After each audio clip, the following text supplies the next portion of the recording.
अस्सलाम वालेकुम। डॉक्टर उमैर बात कर रहा हूँ। अल्लाह ताला ने हमारे जिस्म में एक खूबी रखी है और एक सिस्टम रखा है कि जब भी कोई फॉरेन पार्टिकल या कोई केमिकल हमारे जिस्म में दाखिल होगा तो वो सिस्टम फौरी तौर पर एक्टिवेट होगा और उस फॉरेन पार्टिकल के अगेंस्ट जंग करेगा और उसको बॉडी से रिमूव कर देगा।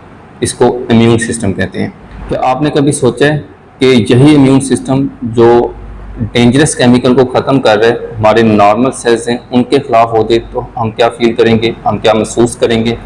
20 मई आज का दिन दुनिया भर में ऑटो इम्यून डिसऑर्डर्स और इन्फ्लामेटरी आर्थराइटिस के तौर पर मनाया जा रहा है। दुनिया भर में तकरीबन 50 मिलियन लोग ऐसे हैं जो ऑटो इम्यून डिजीज़ के साथ दुनिया में रह रहे हैं, सर्वाइव कर रहे हैं। ये सिर्फ जोड़ों का दर्द नहीं है बल्कि जिस्मानी और जज्बाती जंग है। आज इस दिन की मुनासबत से मैं कुछ फैक्टर बताऊंगा जिसकी वजह से ये डिज़ीज़ डेवलप हो सकती है। मोस्ट कॉमनली ये डिज़ीज़ फीमेल में डेवलप होती है और मेल में इसकी रेशो कम है। सबसे पहले अगर हम बात करें तो जेनेटिक फैक्टर्स होते हैं जिसकी वजह से ये डिज़ीज़ डेवलप हो सकती है। ये एक ब्रॉड टर्म है, इसमें मल्टीपल डिजीज़ आती हैं जो किसी भी पर्सन पे इफ़ेक्ट कर सकती हैं।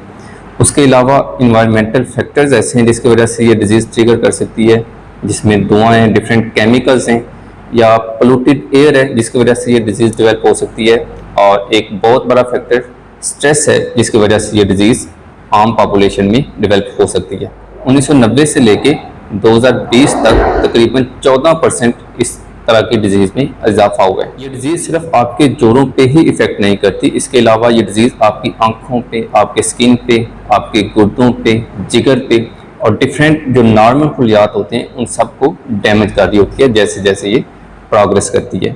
और उसके साथ आपके हाथों के जोड़ और जो स्मॉल जॉइंट है उन पे इफेक्ट करती हैं, हाथों के जोड़ टेढ़ा होना शुरू हो जाता है। ऐसा पर्सन देखें जो जोड़ों के दर्द के साथ है, सुबह उठता है और उसको वो फीवर हुआ है, जिस्म थका हुआ है या ऐसा वो फील करता है, या इवन वो स्ट्रेस के साथ है या सारा दिन बॉडी में थकावट रहती है, थोड़ा सा काम करने से जिस्म थकना शुरू हो जाता है, तो उन पेशेंट को एक दफ़ा ज़रूर तशख़ीस करवाएं।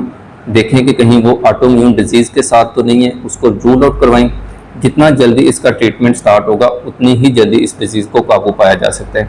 और अगर ये डिज़ीज़ प्रोग्रेस करती जाए तो मल्टीपल सिस्टम इन्वॉल्व होंगे और पर्सन की ज़िंदगी मुश्किल से मुश्किल तर होती रहेगी। आपके गिर्द आपके जानने वाला कोई भी ऐसे इशू के साथ है तो एक दफ़ा प्रॉपर ज़रूर असेसमेंट करवाएं और उसका ट्रीटमेंट करवाएं।